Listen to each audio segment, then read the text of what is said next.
सरदार वल्लभ भाई पटेल की जयंती, जिसे हम राष्ट्रीय एकता दिवस के रूप में मनाते हैं, इस अवसर पर आंचलिक विज्ञान नगरी लखनऊ का मैं आभार व्यक्त करना चाहूँगा कि आपसे संवाद करने का ये अवसर उन्होंने मुझे प्रदान किया। जैसा हम लोग जानते हैं कि अंग्रेज़ों से इस देश के आज़ाद होने के बाद देश के लगभग 2/5 भाग पर रहने वाली जनता देशी रियासतों के नियंत्रण में आ गई। इन देशी रियासतों की संख्या 565 थी और सरदार पटेल के सामने इनको राष्ट्रीय एकता के यज्ञ में सम्मिलित करना एक बड़ी चुनौती थी। लेकिन केवल 3-4 रियासतें, जिसमें हैदराबाद की रियासत, जूनागढ़ की रियासत, मैंगलोर की रियासत और माड़ाबदर की रियासतें शामिल थीं, इनको छोड़ करके शेष किसी भी रियासत को भारत की एकता के इस यज्ञ में सम्मिलित करने में सरदार पटेल को कोई विशेष दिक्कत नहीं हुई। धीरे धीरे उन्होंने अपने कर्म कौशल का परिचय देते हुए इन चारों रियासतों को भी भारतवर्ष की एकता के सूत्र में बांधने में सफलता प्राप्त कर ली। जिस ओर मैं आपका ध्यान आकृष्ट करना चाहूँगा वो ये है कि किसी भी राष्ट्र की राजनीतिक एकता के लिए उसकी भौगोलिक एकता तो आवश्यक है ही, लेकिन किसी भी राष्ट्र की जो स्थायी एकता होती है वो उसके सांस्कृतिक संदर्भ से तय होती है। किसी भी राष्ट्र की सांस्कृतिक एकता को तय करने वाले तत्वों के प्रति उस राष्ट्र में रहने वाले लोगों की कितनी सैद्धांतिक सहमति है, कितना बेसिक एग्रीमेंट है, इस पर किसी देश की स्थायी एकता निर्भर करती है। इस बात का बोध सरदार पटेल को भी था और इसीलिए उन्होंने जिस ड्राफ्ट को तैयार किया था उन देशी रियासतों के शासकों के लिए जिन पर उन्हें अपना हस्ताक्षर करना था, उसमें एक बहुत ही महत्वपूर्ण पंक्ति उन्होंने लिखी थी।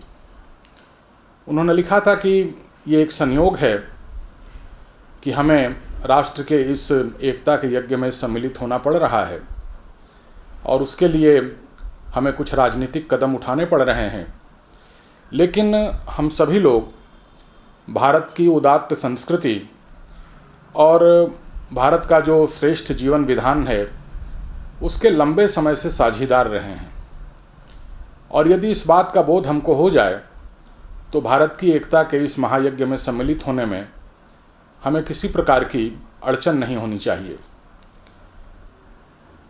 भारत की संस्कृति और भारत के उदात्त मूल्यों के प्रति सरदार पटेल का ये समर्पण, उनका ये विश्वास अपने आप में बहुत ही महत्वपूर्ण है। इसी को ध्यान में रखते हुए आज के व्याख्यान का शीर्षक हम लोगों ने रखा है राष्ट्रीय एकता का सांस्कृतिक संदर्भ। राष्ट्र की एकता के क्या सांस्कृतिक संबंध होते हैं, विशेष रूप से भारतवर्ष की दृष्टि में वे सांस्कृतिक संदर्भ क्या हैं, इनकी हम लोग चर्चा करने की चेष्टा करेंगे। जब भारत का संविधान बना तो भारत के संविधान में मूल अधिकारों के साथ आगे चल करके मूल कर्तव्यों को भी जोड़ा गया, जिसमें नागरिकों से अपेक्षा की गई थी कि राष्ट्र के प्रति उनका दायित्व क्या है। और जिस प्रकार की भारत में बहुलता व्याप्त है, बहुआयामी बहुलता व्याप्त है, भाषा की दृष्टि से, क्षेत्र की दृष्टि से, खान पान की दृष्टि से, रहन सहन की दृष्टि से, उसको देखते हुए मूल कर्तव्यों में ये बात भी समाहित की गई कि सभी लोग राष्ट्र की एकता, प्रभुता और अखंडता को बनाए रखने की चेष्टा करेंगे और उसका सम्मान करेंगे। लेकिन समझने की बात यह है कि इस बहुलता के बीच में भी भारत की जो राष्ट्रीय एकता है उसके तत्व की पहचान किस आधार पर होगी। वस्तुतः ये पहचान हमारे सभ्यता बोध पर निर्भर करती है कि हम किस प्रकार की सभ्यता के वाहक हैं, हमारी सभ्यता के मूल लक्षण क्या हैं, उसकी मूल स्थापनाएं क्या हैं, उसके बेसिक एजम्पशंस क्या हैं। यदि इन बिंदुओं पर हमारी कोई सैद्धांतिक सहमति हो पाती है तो हमारी राष्ट्रीय एकता चिरस्थायी होगी और बलशाली होगी। संविधान से भी ये अपेक्षा की जाती है कि संविधान के अंदर ये क्षमता और ये ताकत होनी चाहिए कि वो न केवल हमारे लिए एक कानूनी ढांचा प्रस्तुत करे, बल्कि जो हमारे सांस्कृतिक मूल्य हैं, जो हमारी सांस्कृतिक मान्यताएं हैं, जो सांस्कृतिक मान्यताएं हमको हृदय के स्तर पर, आध्यात्मिक स्तर पर, भावनात्मक स्तर पर एकता के एक सूत्र में पिरोती हैं, उनके प्रति समर्पण का बल और वेग भी प्रदान कर सके। संविधान की जो असली ताकत मानी जानी चाहिए वो ये कि वो हमारे सांस्कृतिक मूल्यों के प्रति, उनको प्राप्त करने के प्रति, उनको रक्षित और संवर्धित करने के प्रति, उन्हें पालित और पोषित करने के प्रति हमारे अंदर कितना उत्साह, कितना बल और कितना वेग प्रदान कर सकता है। ये संविधान की भी एक प्रकार से परीक्षा का समय है, क्योंकि यदि ऐसा नहीं होता है तो कभी भी राज्य नागरिकों की निष्ठा हासिल नहीं कर पाता, और दूसरी तरफ नागरिक राज्य का विश्वास हासिल नहीं कर सकते। यदि राज्य नागरिकों की निष्ठा हासिल न कर सके और नागरिक राज्य का विश्वास हासिल न कर सकें, तो राज्य और नागरिकों के बीच में एक अनवरत अविश्वास और संघर्ष की स्थिति बनी रहती है। भारतवर्ष के राजनीतिक परिदृश्य में इस प्रकार के जो अवसर आते रहते हैं, उन अवसरों को हमें इस दृष्टि से भी जांचने की और परखने की आवश्यकता है कि क्या राज्य और नागरिकों के बीच में सांस्कृतिक एकता के सूत्र को स्थापित करने वाले जो पैरामीटर्स हैं, जो एजम्पशंस हैं, जो मान्यताएं हैं, उनको लेकर के किसी प्रकार की असहमति तो नहीं है, और यदि असहमति है तो इस असहमति को दूर करने का भी प्रयास होना चाहिए। जहाँ तक भारतवर्ष के सांस्कृतिक संदर्भ का प्रश्न है, इस पक्ष को थोड़ा सा हम लोग विस्तार से जानने समझने की कोशिश करेंगे, क्योंकि जब भी सांस्कृतिक संदर्भ या भारत बोध या भारतीय संस्कृति की चर्चा होती है, गाहे बगाहे हम लोग इसे राजनीतिक दृष्टि से देखने और परखने की कोशिश करने लगते हैं। लेकिन राजनीतिक ऊहापोह में या राजनीतिक भावावेश में बहे बिना आवश्यकता इस बात की है कि भारत के सांस्कृतिक परिदृश्य को चिन्हित करने वाले लक्षणों को प्रशांत चित्त हो करके और दत्त चित्त हो करके पहचानने की कोशिश की जाए। सबसे पहली बात जो भारतवर्ष के बारे में है वो ये है कि भारतवर्ष एक जिज्ञासा मूलक सभ्यता है। ये एक इंक्वायरी बेस्ड सिविलाइजेशन है, और वो इंक्वायरी आत्मविद्या, या जिसे अंग्रेजी में ऑटोलॉजी कहा गया है, उस आत्मविद्या की गवेषणा पर आधारित है। दूसरे शब्दों में हम कह सकते हैं कि भारतवर्ष का जो समूचा जीवन विधान है वो आत्मबोध या आत्मविद्या की उपलब्धि की साधना के चतुर्दिक घूमता रहता है। और ये जो आत्मबोध का प्रश्न है, ये हमारे प्रत्येक कार्य में, प्रत्येक व्यवहार में कॉन्शियसली, अनकॉन्शियसली, चेतन, अचेतन, अवचेतन, किसी भी अवस्था में हम रहें, वो एक अवान्तर कथा की तरह से, एक बैकग्राउंड स्टोरी की तरह से हमेशा हमारे चतुर्दिक विद्यमान रहता है। भारतवर्ष में इस जिज्ञासा को ध्यान में रखते हुए, इस आत्मबोध और आत्मविद्या की प्राप्ति के लक्ष्य को ध्यान में रखते हुए एक व्यापक और बहुत ही व्यवस्थित, एक संगतिपूर्ण तत्वशास्त्र या मेटाफिजिक्स की भी नींव रखी गई। ये तत्वशास्त्र बहुत ही सुविचारित, बहुत ही सुव्यवस्थित और जिसे हम लोग तार्किक संगति युक्त कहते हैं, लॉजिकल कंसिस्टेंसी के साथ हमारे सामने हमारे आचार्यों ने प्रस्तुत किया। इस तत्वशास्त्र को समझने के लिए विभिन्न प्रकार के विद्याएं और विभिन्न प्रकार के शास्त्र हमारे आचार्यों ने हमारे सामने रखे। इन्हें हम लोग षड्दर्शन और षडांग के नाम से जानते हैं। षड्दर्शनों में 6 प्रकार के दर्शन हमारे यहाँ आचार्यों के द्वारा स्थापित किए गए, उनका पोषण किया गया, और आत्मबोध या आत्मविद्या को प्राप्त करने में इन षड्दर्शनों की भूमिका को चिन्हित किया गया। इन षड्दर्शनों में न्याय, सांख्य, वैशेषिक, मीमांसा, योग और वेदांत, ये 6 षड्दर्शन कहलाते हैं। लेकिन इन षड्दर्शनों का भी बोध हमें तब तक प्राप्त नहीं हो सकता जब तक इनको समझने के लिए जो 6 विद्याएं बताई गई हैं, जिन्हें षडांग कहते हैं, जैसे शरीर के बहुत सारे अंग हैं, उन अंगों की अपनी अपनी भूमिका है, अपने अपने कार्य और दायित्व हैं, उसी प्रकार षडांगों की भी या इन षड विद्याओं की भी अपनी अपनी भूमिका है। जब तक इन षडांगों में या इन षड विद्याओं में हम निष्णात नहीं होते, तब तक जो हमारे षड दर्शन हैं उनकी समझ हमारी नहीं बन पाएगी, और जब तक उनकी समझ हमारी नहीं बन पाएगी तब तक हम अपने विशाल वांग्मय के अभिप्राय को या उनकी जो एक वाक्यता है, उनकी जो प्रमाण शक्ति है, उसका अवगाहन हम नहीं कर सकते। इसलिए 6 अंगों के रूप में षडांगों का भी विधान हमारे आचार्यों ने हमारे लिए किया है। इन षडांगों में व्याकरण, छंद, ज्योतिष, कल्प, निरुक्त और शिक्षा, ये 6 अंग माने गए। आचार्यों ने ये कहा है कि व्याकरण मुख के समान है, छंद पाँव के समान है, ज्योतिष नेत्र के समान है, कल्प हाथ के समान है, निरुक्त कर्ण के समान है और शिक्षा नासिका के समान है।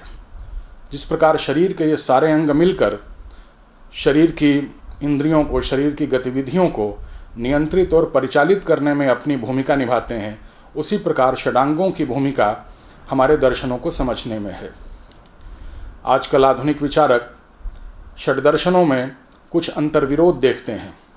अंतर्विरोध को देखना ये आधुनिक मनस्थिति का लक्षण है, किंतु जो परंपरागत आचार्य हैं वे इन षड्दर्शनों को समूचे वांग्मय को देखने और समझने के लिए एक सोपान क्रम मानते हैं, और सभी दर्शनों की अपनी अपनी स्थिति है, उनकी अपनी अपनी गति है, उनकी अपनी अपनी उपादेयता है, और इनकी गति और इनकी उपादेयता के बीच में एक सामंजस्य है, एक कोऑर्डिनेशन है, एक हार्मनी है।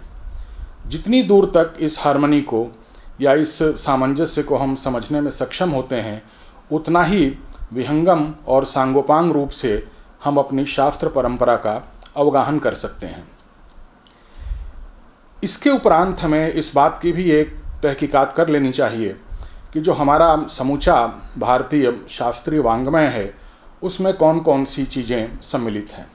सबसे पहले हमारे यहाँ श्रुति परंपरा है, जिसे हम वेद कहते हैं। वेदों में आप जानते हैं कि मुख्य रूप से 3 वेद हैं, ऋग्वेद, सामवेद और यजुर्वेद। इनको त्रयी के नाम से बताया गया है। जो चौथा वेद है अथर्ववेद, वो इन्हीं वेदों से निकला हुआ माना जाता है।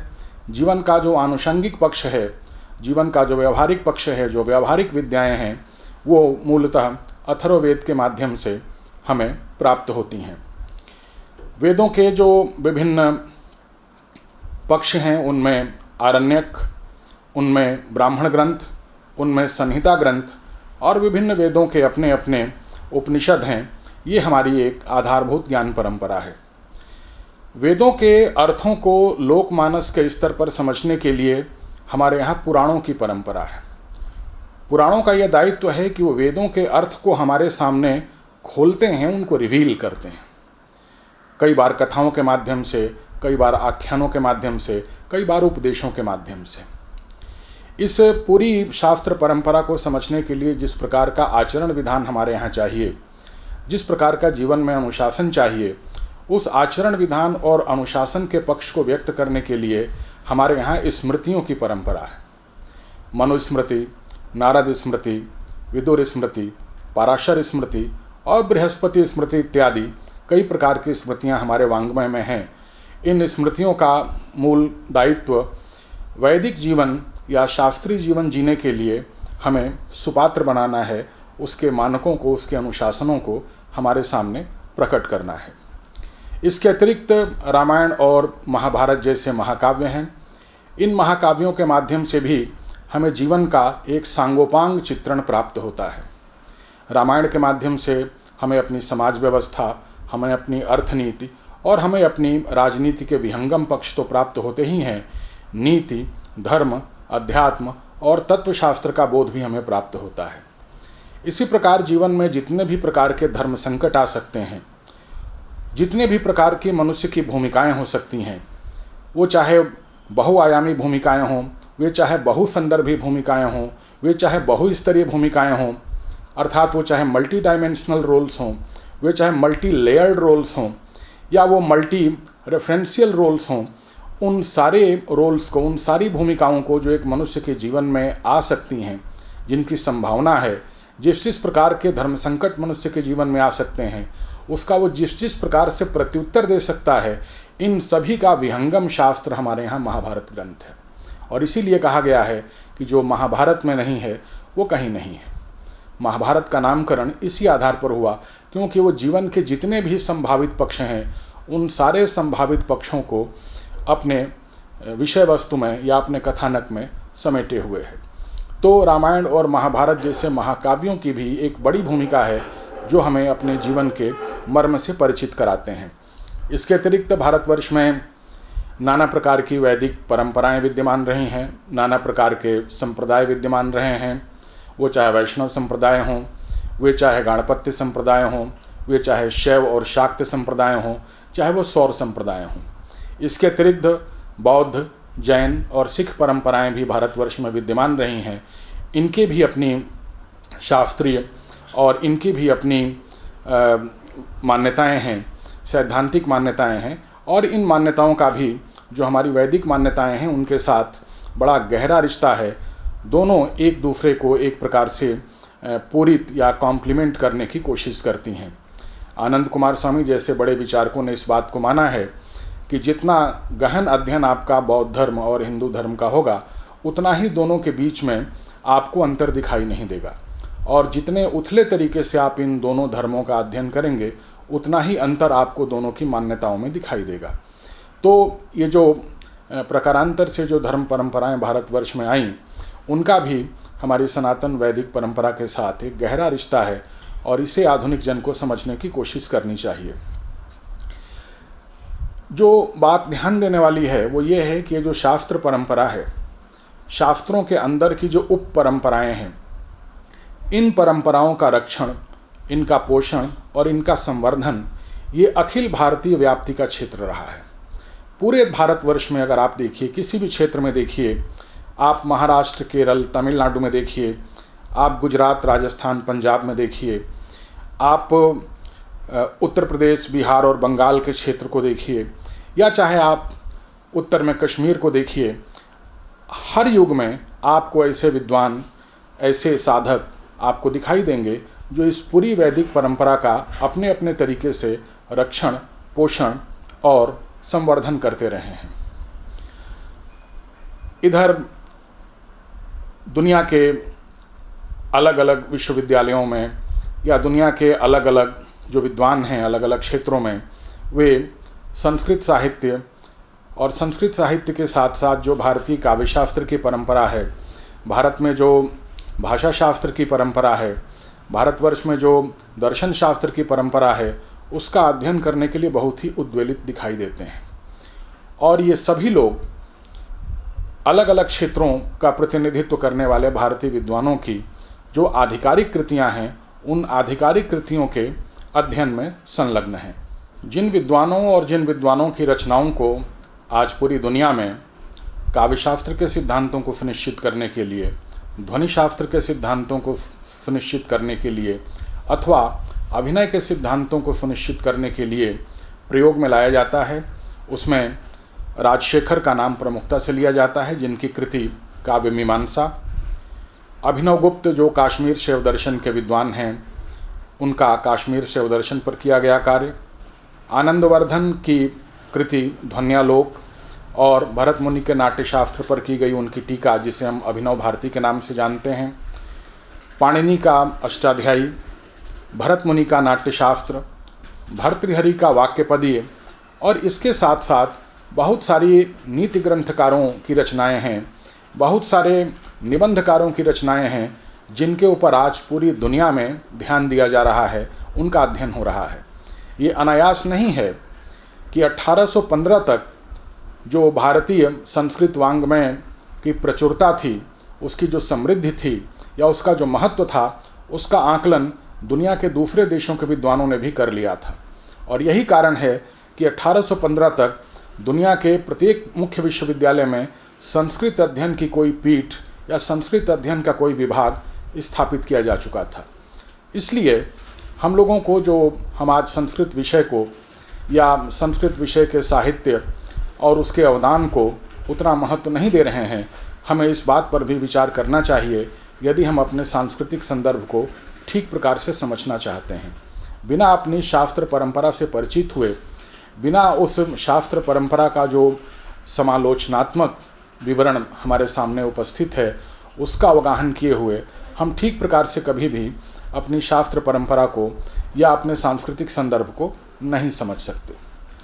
तो ये जो हमारी शास्त्र और दर्शन की परंपरा रही, इसके आधार पर समाज और व्यवस्था को चलाने के लिए सृष्टि के स्तर पर जो सिद्धांत हमें प्राप्त हुआ उसे हम रित या ऑर्डर कहते हैं। और रित और ऑर्डर का यही सिद्धांत जब हमें मानवीय स्तर पर प्राप्त होता है तो उसे हम धर्म का नाम देते हैं। ये धर्म की विशेषता है कि वो हमारे जीवन के जो दोनों प्रमुख तत्व हैं, अभ्युदय और निःश्रेयस, सांसारिक और परासांसारिक, उन दोनों को सुनिश्चित करने का कार्य करता है। अब आगे हमको ये देखना है कि इस धर्म और इस रीत की व्यवस्था के आधार पर एक ऐसा सामाजिक अधिष्ठान हमको प्राप्त होता है जिस समाज में ये सारी व्यवस्था एक कांक्रीट रूप में, एक ठोस रूप में फलित होती है।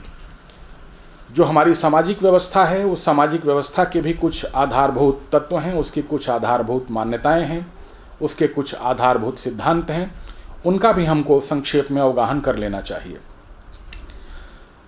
हमारी सामाजिक व्यवस्था का मूलभूत सिद्धांत सत, रज और तम पर आधारित त्रिगुण का सिद्धांत है।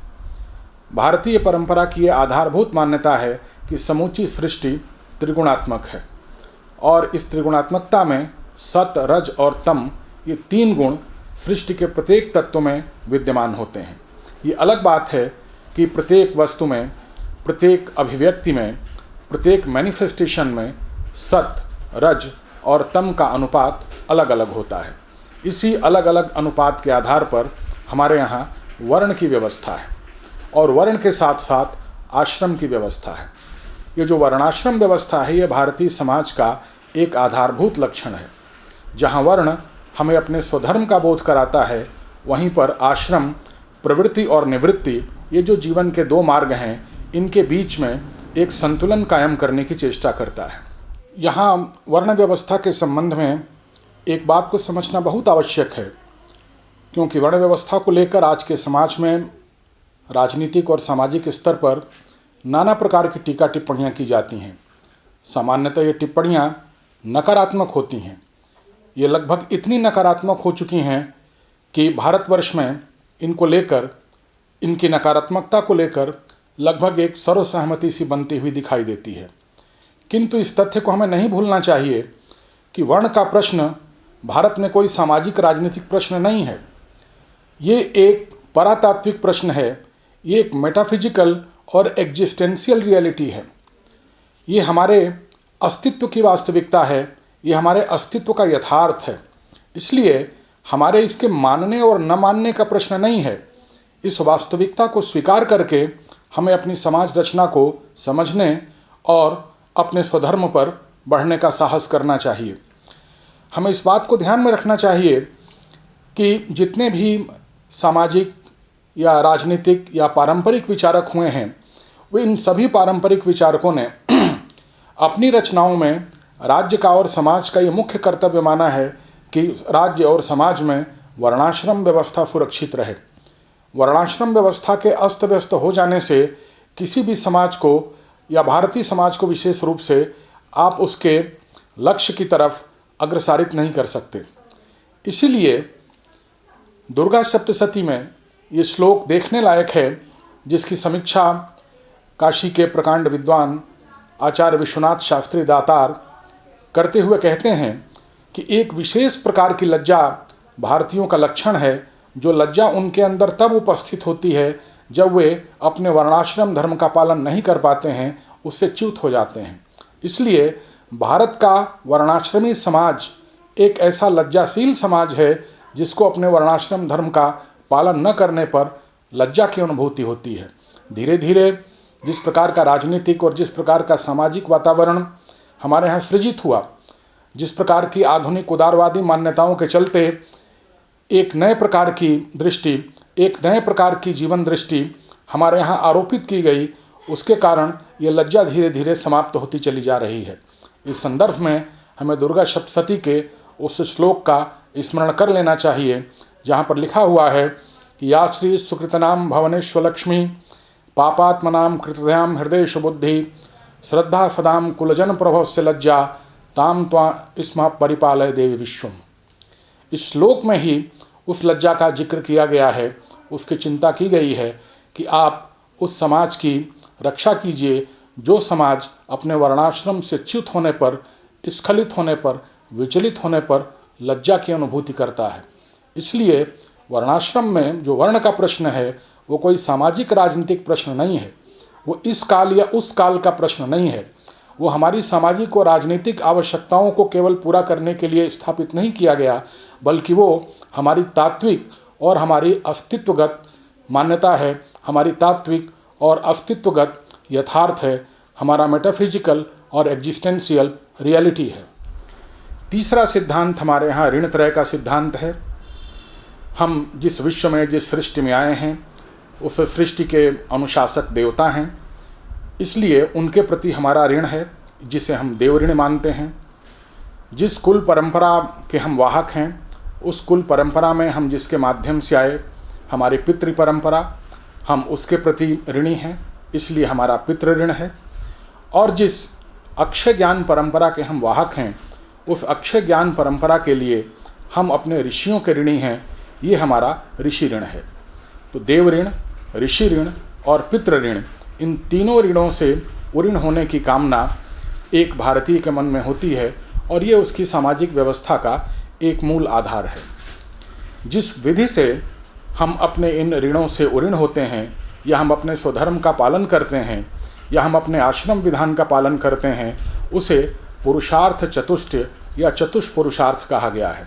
इन चारों पुरुषार्थों में धर्म, अर्थ, काम और मोक्ष की धारणा विद्यमान है। जहाँ पर अर्थ और काम धर्म के नियंत्रण में रहते हैं और तब वो मनुष्य के लिए मोक्षकारी या अभ्युदयकारी सिद्ध होते हैं।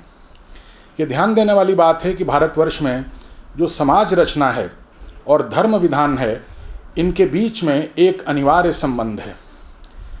ये कतई संभव नहीं है कि इसमें से एक पक्ष तो हमारा परंपरागत हो और एक पक्ष आधुनिक हो। ऐसी स्थिति में इन दोनों के बीच में कोई तालमेल संभव नहीं है। हमारी समाज रचना और हमारा जो सांसारिक मोह है या जो हमारी सांसारिक उपलब्धियां हैं, इन दोनों के बीच में आज कई प्रकार से, कई स्तरों पर जो टकराव देखने में आते हैं, उसका कारण यही है। ये संभव ही नहीं है कि हमारी समाज रचना आधुनिक हो और हमारा धर्म विधान पारंपरिक हो, या हमारी समाज रचना पारंपरिक हो और धर्म के बारे में हमारी मान्यताएं आधुनिक हों। ये संभव नहीं है। दोनों की तासीर जब तक एक प्रकार की नहीं होगी या परंपरागत नहीं होगी, तब तक भारतीय जीवन विधान के हिसाब से हम अपना जीवन नहीं जी सकते। ये एक बहुत ही फंडामेंटल और बहुत ही आधारभूत तथ्य है जिसकी तरफ हमारा ध्यान जाना ही चाहिए। यदि हम भारतीय मूल्यबोध के साथ, भारतीय संस्कारों के साथ अपना जीवन जीना चाहते हैं, तो हमारा समाज विधान भी, हमारे जीवन की उपलब्धियाँ, हमारे जीवन की जो कामनाएं हैं, हमारे जीवन की जो तृष्णाएं हैं, वे भी तदनुरूप ही होनी चाहिए। तभी इन दोनों के बीच में कोई सार्थक सामंजस्य बन सकता है और किसी सम्यक मार्ग पर हम चल सकते हैं। समाज हमारे लिए धर्म का अधिष्ठान है। समाज जो भूमि है जिस पर हमें अपने धर्म के अनुरूप आचरण करने का अवसर प्राप्त होता है। समाज हमें वो सिद्धांत, वो मूल स्थापनाएं प्रदान करता है जिसके अनुरूप चलकर हम अपने धर्म का पालन कर पाते हैं। लेकिन इस समाज का पोषण करने के लिए हमारे यहाँ एक बहुत ही विस्तृत अर्थनीति है। हमारे यहाँ की जो अर्थनीति है वो हमारे यहाँ की कला दृष्टि पर टिकी हुई है। आनंद कुमार स्वामी जैसे विद्वान इस बात को बहुत ही विस्तार से रेखांकित करते हैं कि भारत में अर्थनीति और कला दृष्टि के बीच में एक बहुत ही गहन संबंध है। वो चाहे चित्रकला हो, वो चाहे वास्तुकला हो, चाहे नाना प्रकार की शिल्प कलाएँ हों या संगीत इत्यादि ललित कलाएँ हों, इन सभी का हमारे आर्थिक जीवन के साथ बहुत ही गहरा रिश्ता है। हमारे तीज त्योहारों के साथ, हमारी कृषि संबंधी गतिविधियों के साथ, हमारे पशुपालन संबंधी गतिविधियों के साथ, या और भी जितनी हमारी आर्थिक गतिविधियां हो सकती हैं कला कौशल संबंधी, उनका हमारी अर्थनीति के साथ बहुत ही गहरा संबंध है और हमारी अर्थनीति का हमारी कला दृष्टि के साथ बहुत ही गहन संबंध है। इसलिए हमारी कला दृष्टि का भी अक्षुण्ण रहना हमारी अर्थनीति के विकृतिहीन बने रहने का बहुत आवश्यक उपकरण है। यदि हमारी कला दृष्टि अक्षुण्ण नहीं बनी रहेगी तो हमारी अर्थदृष्टि कभी भी हमारे लिए कल्याणकारी नहीं हो सकती। इस प्रकार के समाज और इस प्रकार की अर्थनीति का परिरक्षण करने के लिए ही हमारे यहाँ राजविद्या है या राजनीतिक विद्या है। इस तरीके से आपने देखा कि यदि आप भारतीय सांस्कृतिक संदर्भ को समझना चाहते हैं तो आपको आत्म तत्व की जिज्ञासा से आरंभ करके हमारी जो अपनी तत्वशास्त्री परंपरा है, जो हमारी दार्शनिक और संपूर्ण वांग्मय की परंपरा है, और उसके बाद हमारी जो सामाजिक और आर्थिक परंपराएं हैं, और इनके परिरक्षण के लिए जो हमारे यहाँ राजनीति की व्यवस्था है, और इन सभी चीज़ों को हमारे व्यवहार में समाकलित करने के लिए या उनका उन्मीलन करने के लिए जो शिक्षा की व्यवस्था है, ये सभी एक दूसरे के साथ जुड़े हुए हैं। इसलिए जो भारतीय जीवन विधान है वो कोई खंडित जीवन विधान नहीं है, वो अपने आप में एक सांगोपांग, एक सर्वांगपूर्ण जीवन विधान है। शिक्षा भी हमारे यहाँ मूलतः मनुष्य को आत्मबोध या आत्मविद्या के लिए सुपात्र बनाने की कला है। सम्यक अर्थों में शिक्षा का प्रयोजन ही यही है कि मनुष्य विभिन्न साधनाओं के माध्यम से, विभिन्न शास्त्रों का अवगाहन करने के माध्यम से, अपने स्वधर्म का पालन करते हुए, कला कौशल में पारंगत होते हुए अपने आत्मबोध के लिए सुपात्र बन सके, आत्मविद्या को प्राप्त करने में वो दक्ष हो सके। समूची शिक्षा परंपरा का जो मुख्य उद्देश्य भारतवर्ष में है वो यही है। इस बात को हमें बहुत ही ध्यान से समझ लेना चाहिए। इस पूरे प्रसंग को आचार्य कौटिल्य अपने नीति वचनों में एक श्लोक के माध्यम से व्यक्त करते हैं। आचार्य कौटिल्य कहते हैं कि सुखस्य मूलम धर्मः, सुख का मूल धर्म है। धर्मस्य मूलम अर्थः, धर्म का मूल अर्थ है। अर्थस्य मूलम राज्यः, अर्थ का मूल राज्य है। राज्यस्य मूलम विनयः, राज्य का मूल विनय है। विनयस्य मूलम इंद्रिय जयः, विनय का मूल इंद्रिय जय है। और इंद्रिय जयस्य मूलम वृद्धोपसेविनम, अपने वृद्धों की अपनी परंपरा की सेवा करना, उसका अनुगमन करना, ये हमारे इंद्रिय जय का आधार है।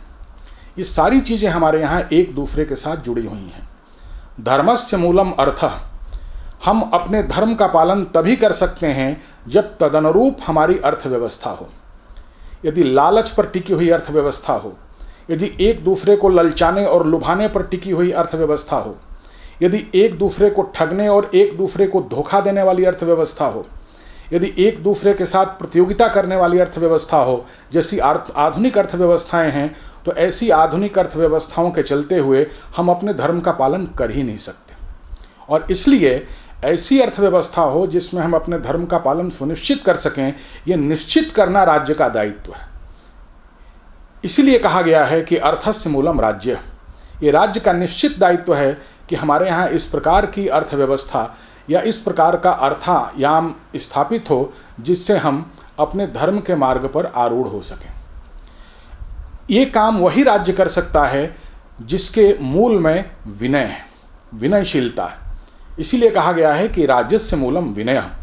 कोई उद्दंड राज्य, अपने अहंकार में ग्रसित राज्य, अपनी परंपराओं को उपेक्षित करने के बल पर आगे बढ़ने वाला राज्य कभी भी इस प्रकार का कार्य नहीं कर सकता। इसलिए उस राज्य के अंदर अपनी विद्या परंपरा के प्रति विनय का भाव होना चाहिए। जिस प्रकार के आधुनिक राज्य बने हुए हैं और जिस प्रकार के लक्ष्यों को प्राप्त करने की कोशिश कर रहे हैं, अपनी पूरी सभ्यता और संस्कृति की थाती के साथ धोखा करते हुए वे जिस मार्ग पर बढ़ना चाहते हैं, ऐसे राज्यों के सहारे हम ऐसी अर्थव्यवस्था सुनिश्चित ही नहीं कर सकते जो हमें धर्म के मार्ग में प्रवृत्त कर सकें। इसलिए राज्यस्य मूलम विनय और विनयस्य मूलम इंद्रिय जय, वहीं पर विनय की स्थापना हो सकती है या वहीं पर विनयशीलता आ सकती है जहाँ पर भोग नहीं बल्कि अपने इंद्रियों का संयम हमारे जीवन का लक्ष्य हो, जहाँ पर इंद्रिय जय हमारे जीवन का लक्ष्य हो। किसी भी भोगवादी सभ्यता को आप कभी व्यवस्थित कर ही नहीं सकते, आप कभी उसकी आकांक्षाओं को तृप्त कर ही नहीं सकते, और उसके माध्यम से आप कोई व्यवस्थित समाज रचना या कोई अर्थ रचना बना ही नहीं सकते। इसलिए विनयस्य मूलम इंद्रिय जय, और वही इंद्रिय जयी हो सकता है जिसके मूल में, जिसके आधान में अपनी परंपरा की रक्षा और अपनी परंपरा के सम्मान का भाव विद्यमान हो। एक परंपरा द्रोही सभ्यता, एक धर्मद्रोही सभ्यता, एक ऐसी सभ्यता जिसको अपनी परंपरा या अपना धर्म बेगाना लग रहा है, उसके प्रति वो अपरिचितता के भाव से ग्रसित है, वो कभी भी इंद्रिय जयी हो ही नहीं सकती। जिस प्रकार की शिक्षा आज हम प्रदान कर रहे हैं, उससे जिस प्रकार की पीढ़ी उत्पन्न हो रही है, वे अपने ही घर में, अपनी ही परंपरा में, अपनी ही संस्कृति में, अपनी ही सभ्यता में अपने आप को लाचार और अपने आप को बेगाना पा रही है। इसलिए आचार्य कौटिल्य के इस मंत्र पर हमें गंभीरता से विचार करने की आवश्यकता है। यह न केवल हमें अपनी सभ्यता और संस्कृति के बारे में एक दिशा प्रदान करता है, बल्कि अपनी सभ्यता और संस्कृति के बारे में एक व्यापक चित्रण, एक सांगोपांग और एक संपूर्ण संदर्भ भी हमें प्रदान करता है। ये बात हमें ध्यान से समझ लेनी चाहिए। आगे की बात हम इस तरीके से करना चाहेंगे कि जिस प्रकार का तत्वशास्त्र, जिस प्रकार का दर्शन, जिस प्रकार की समाज, अर्थ, राजनीति और शिक्षा की व्यवस्था हमारे सामने रखी गई, उससे ये स्पष्ट हो जाता है कि समूचे भारतीय जीवन दर्शन के केंद्र में या जीवन विधान के केंद्र में धर्म की सत्ता विद्यमान है।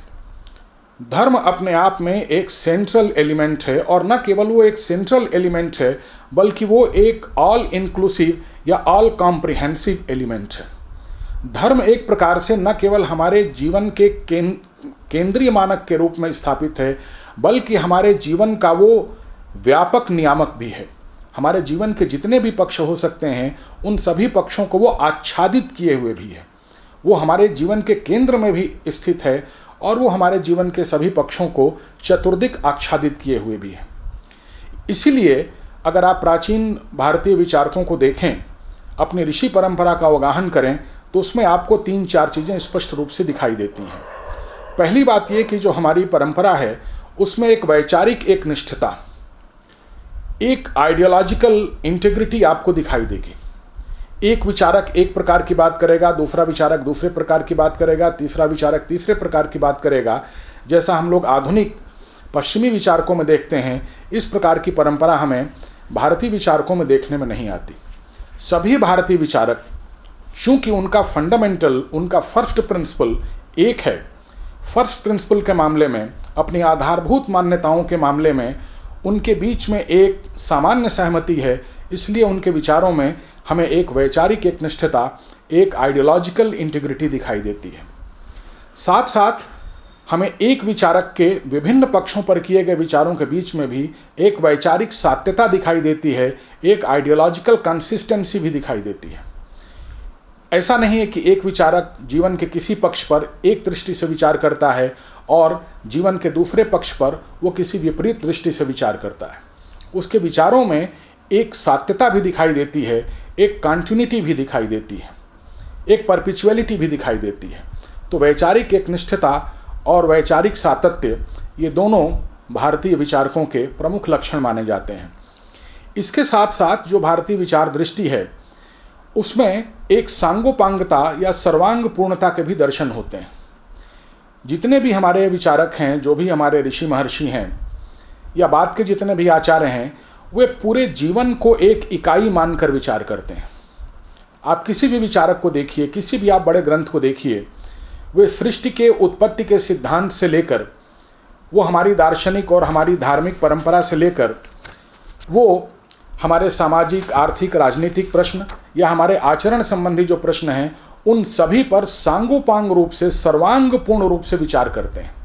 और ऐसा विचार करते समय उनकी जो वैचारिक एक निष्ठता है और उनका जो वैचारिक सातत्य है, वो हमें आद्योपांत दिखाई देता है, आरंभ से अंत तक दिखाई देता है। कभी भी वे अपने इस वैचारिक सातत्य से या अपनी वैचारिक एक निष्ठता से स्खलित या विचलित नहीं होते।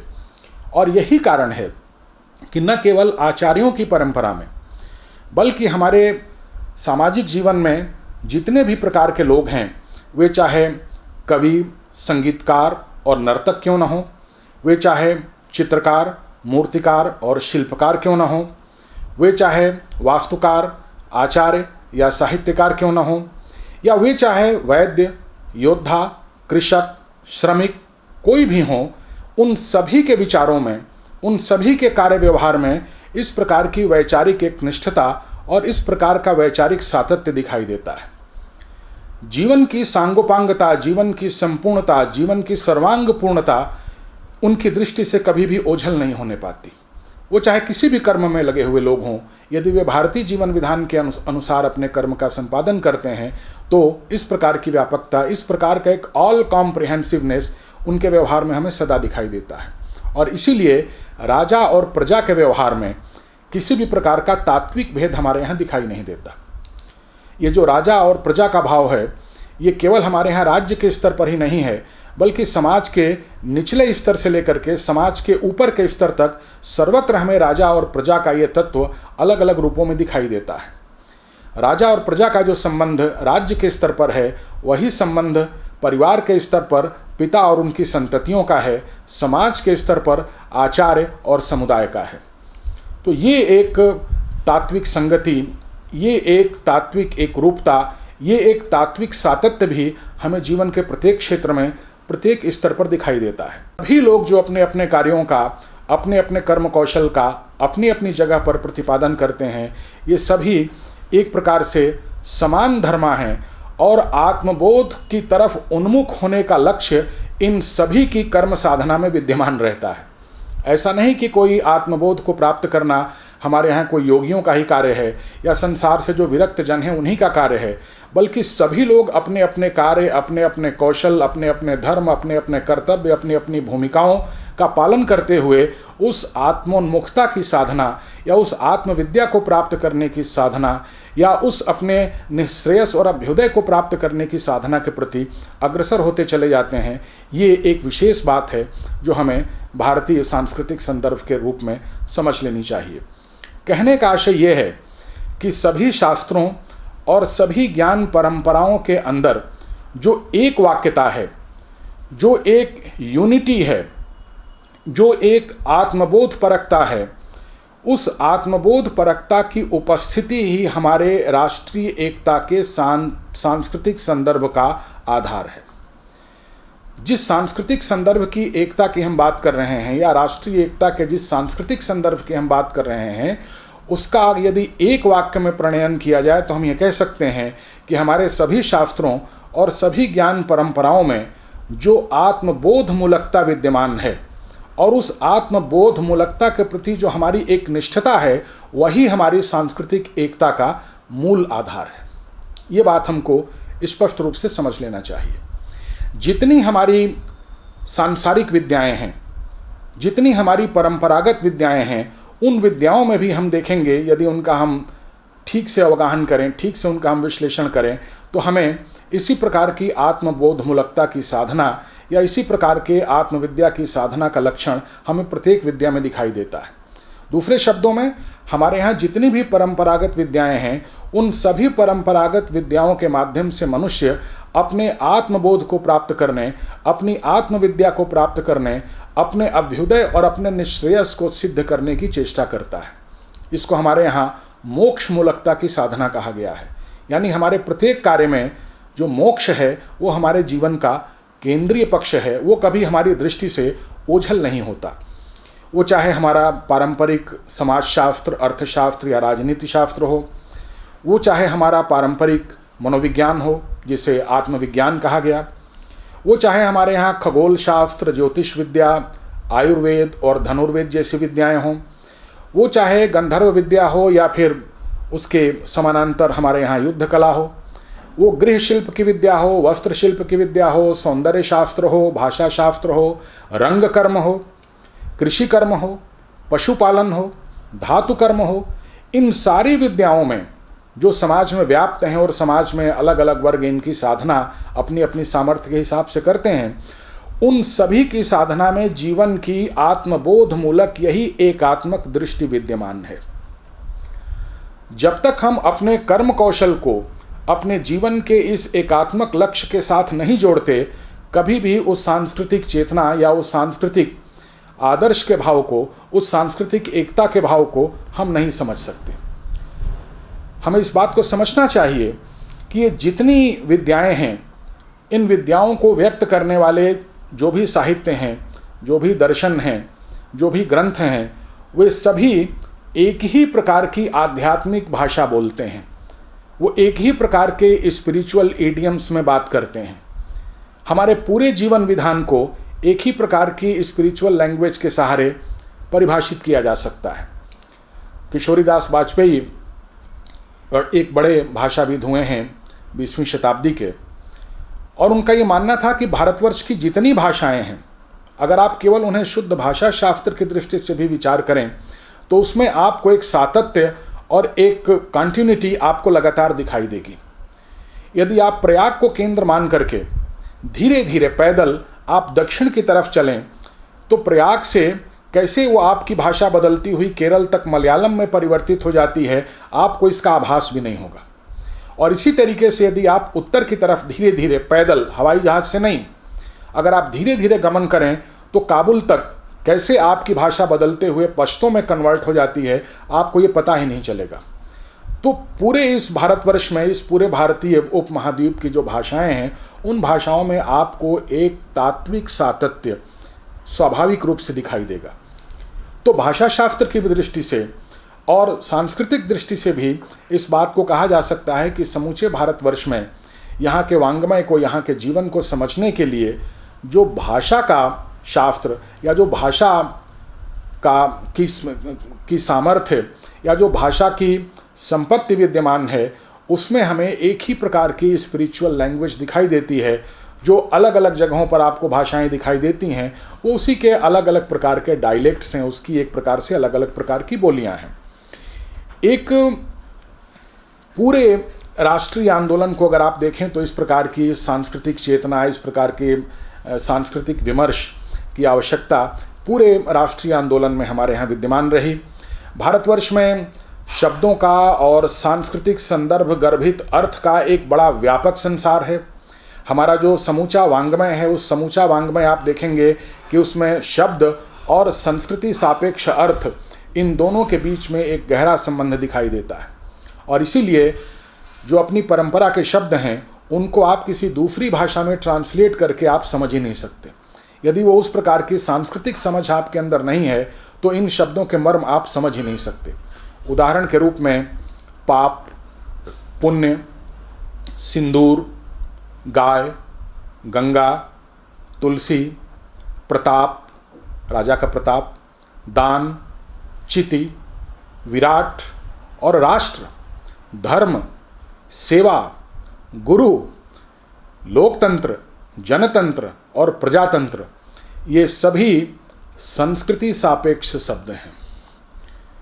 सांस्कृतिक संदर्भ के द्वारा गर्भित और उसके द्वारा घेरे हुए शब्द हैं। यदि आपका सांस्कृतिक संदर्भ स्पष्ट नहीं है तो जितने शब्दों का हमने उदाहरण के रूप में आपके सामने विश्लेषण किया या आपके सामने रखा, कभी भी इनके मर्म को हम लोग ठीक प्रकार से समझ नहीं सकते। जिसे आजकल हम लोग लोकतंत्र कहते हैं, परंपरा में लोक धर्म के प्रकाश से प्रकाशित जन को कहा गया है। केवल वे लोग हैं जो धर्म के आलोक से प्रकाशित हैं, इसलिए उनका तंत्र ही वास्तव में लोकतंत्र होगा। जिसे हम लोग जनतंत्र कहते हैं, जिनमें राष्ट्र की चिति और विराट जागृत है, केवल वही वास्तव में जन हैं। जिन्हें हम प्रजातंत्र कहते हैं, वो राजा और प्रजा के उस संदर्भ पर टिका हुआ है जहाँ पर राजा भी धर्मशील है और जहाँ पर प्रजा भी धर्मशील है। इसलिए इन शब्दों के जितनी आसानी से हम अर्थ कर लेते हैं, उतनी आसानी से इनके अर्थ नहीं किए जाते। कई बार हम शब्दों के अर्थ का अनर्थ कर लेते हैं, और इसलिए केवल यदि हम भाषा की दृष्टि से भी देखें तो भाषा की दृष्टि से भी देश को, देश की संस्कृति को, देश के भाषा विन्यास को और उसकी शास्त्र परंपरा को देखने के लिए इस सांस्कृतिक संदर्भ से परिचित होना बहुत ही आवश्यक है। और इसलिए जो आज की हमारी शिक्षा दीक्षा है, उस शिक्षा दीक्षा के प्रश्न पर भी गंभीरता से विचार करने की आवश्यकता है। ये कहा गया कि हम बहुत दिनों के बाद एक नई शिक्षा नीति लेकर के सामने आए। समय के अनुसार, स्थान के अनुसार, काल के अनुसार, परिस्थिति के अनुसार अपनी शिक्षा व्यवस्था ही नहीं, प्रत्येक व्यवस्था का हमें मूल्यांकन, उसका पुनर्मूल्यांकन करते रहना होता है। कुछ आवश्यक परिवर्तन की आवश्यकता होती है तो उसमें हम आवश्यक परिवर्तन भी करते हैं। लेकिन इस बात की तरफ भी हमारा ध्यान जाना चाहिए कि यदि बार बार हमें अपने देश में शिक्षा नीति के परिवर्तन की आवश्यकता पड़ रही है तो शिक्षा कोई सड़क या पुल बनाने की नीति नहीं है। शिक्षा वस्तुतः हमारे जीवन के सांगोपांग आचरण से जुड़ा हुआ प्रश्न है। वो हमको अपने पूरे जीवन को जीते हुए हमारे जीवन का जो परम लक्ष्य है, उस परम लक्ष्य के प्रति सुपात्र बनाने की साधना है। और इसलिए यदि इस पर बार बार प्रश्न उठ रहा है तो इसका तात्पर्य यह है कि हम न केवल बौद्धिक और नैतिक रूप से बल्कि आध्यात्मिक रूप से भी हम बहुत संकटग्रस्त हो चुके हैं। इसका कई रूप, कई इसके एडिशन देखने में आते हैं। रोज रोज हमारे समाज में हमारे नायक बदल रहे हैं। कभी डॉक्टर हमारे नायक हो जाते हैं, कभी सैनिक हमारे नायक हो जाते हैं, कभी खिलाड़ी और वैज्ञानिक हमारे नायक हो जाते हैं, तो कभी सिने कलाकार हमारे नायक हो जाते हैं। प्रत्येक व्यक्ति की अपनी एक सुनिश्चित भूमिका है। उस सुनिश्चित भूमिका में रहते हुए यदि वो अपने स्वधर्म का पालन करता है तो वो हमारे लिए एक सार्वकालिक नायक है। लेकिन ये बार बार जो हम अपने नायक बदलते रहते हैं, ये भी इस बात का द्योतक है कि बौद्धिक, नैतिक और आध्यात्मिक रूप से हम न केवल बहुत ही दुविधाग्रस्त हैं बल्कि हम एक असमंजस से भरे हुए हैं। हमको अपने जीवन के किसी और छोर का बोध नहीं रहा, हमें अपने जीवन की दशा और दिशा का कोई बोध नहीं रहा। इसीलिए बार बार शिक्षा को लेकर के या बार बार अपने नायकों को लेकर के हम दुविधाग्रस्त हो जाते हैं। वस्तुतः आज की स्थिति में अपने सांस्कृतिक परिदृश्य को, अपने सांस्कृतिक संदर्भों को भुला देने के कारण हम अपनी मन और बुद्धि से दुविधाग्रस्त हो चुके हैं। और इसीलिए हमारे घर में, परिवार में, समाज में एक इंटीग्रिटी या एक एकता की जगह बिखराव के दर्शन होते हैं। जब घर, परिवार और समाज के स्तर पर ही बिखराव है तो राष्ट्र के स्तर पर कोई एकता कायम होगी, ऐसा संभव नहीं दिखता। ये जो बिखराव है कभी हमें विकृतियों के रूप में दिखाई देता है।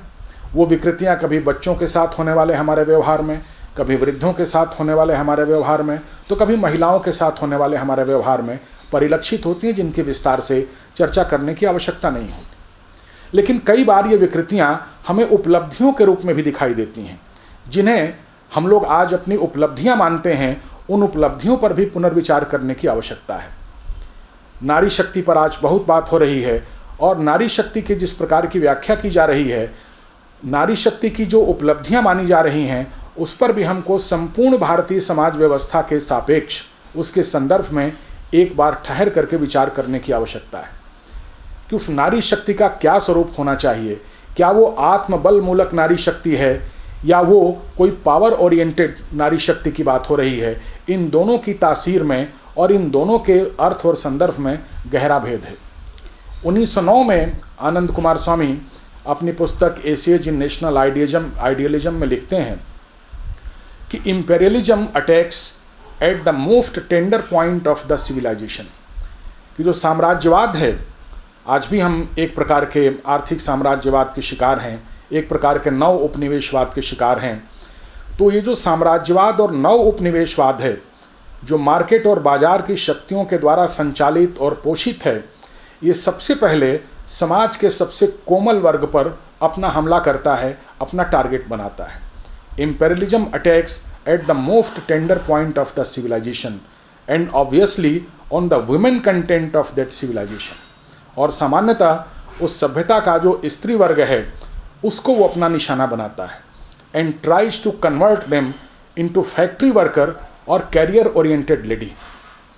और उनको वो घर परिवार की व्यवस्था से, जो हमारे समाज की आधारभूत व्यवस्था है, उससे निकाल कर उसके अपने पारंपरिक दायित्वों को हेय बताकर वो उनको एक रोजगार परक और वो उनको एक फैक्ट्री वर्कर जैसे किसी माहौल में तब्दील करने की कोशिश करता है। ये बहुत ही कठोर टिप्पणी है आनंद कुमार स्वामी की, लेकिन हमें उनकी इस टिप्पणी पर सभ्यतागत संदर्भ में, अपने सांस्कृतिक संदर्भ में, अपने व्यापक संदर्भ में एक बार ठहर कर विचार करने की आवश्यकता है। आनंद कुमार स्वामी ने अपनी इसी पुस्तक में इस बात को भी लिखा है कि आज के हमारे जो बच्चे हैं वो थोड़ा सा फ्रेंच सीख जाते हैं, थोड़ा सा वायलिन बजाना सीख जाते हैं, थोड़ा सा वेस्टर्न ड्रेस पहनना सीख जाते हैं, and they are actually making themselves ready for the emerging matrimonial market. वो एक प्रकार से ये सारी छोटी छोटी विजातीय चीज़ों को सीख करके एक उभरते हुए मैट्रिमोनियल मार्केट के लिए अपने आप को फिट बनाने की कोशिश करते हैं। ये 100 साल से अधिक समय पहले की गई कुछ बड़ी कठोर टिप्पणियां हैं हमारे समाज के ऊपर, लेकिन हमें ठहर करके इन पर विचार करने की आवश्यकता है। तो ये जो कुछ हमारे संदर्भ हैं जिसके कारण से हमारी पारिवारिक और हमारी आधारभूत संरचनाएं अस्त व्यस्त हो रही हैं, इन पर हमें विचार करने की आवश्यकता है। वो किस प्रकार का बल है, वो किस प्रकार का आत्मबल है, उस आत्मबल के पीछे तप की कितनी बड़ी भूमिका है, इस बात को भी हमें, जब हम नारी शक्ति की बात करें तो उसको समझने की आवश्यकता है। जो हमारे परिवार और समाज के स्तर पर दिखाई दे रहा है वही कई बार हमको देश देशांतर और विश्व के स्तर पर भी दिखाई देता है। जो संघर्ष की स्थितियां बन रही हैं, वैश्विक संघर्ष की स्थितियां, युद्ध की स्थितियां, आंतरिक गलाकाट प्रतिस्पर्धा की स्थितियां, उससे भी कुछ अंतर्राष्ट्रीय विकृतियां देखने में सामने आती हैं। पर्यावरण का संकट, आतंकवाद का संकट, अश्लीलता का संकट, नशीली दवाओं के तस्करी का संकट, मनुष्य और मानव अंगों की तस्करी का संकट, ये जो कुछ अंतर्राष्ट्रीय विकृतियां हैं, ये अंतर्राष्ट्रीय विकृतियां भी हमारे सामाजिक और हमारे पारिवारिक और हमारे सामुदायिक जीवन में जो बिखराव आ रहा है उसके कारण है।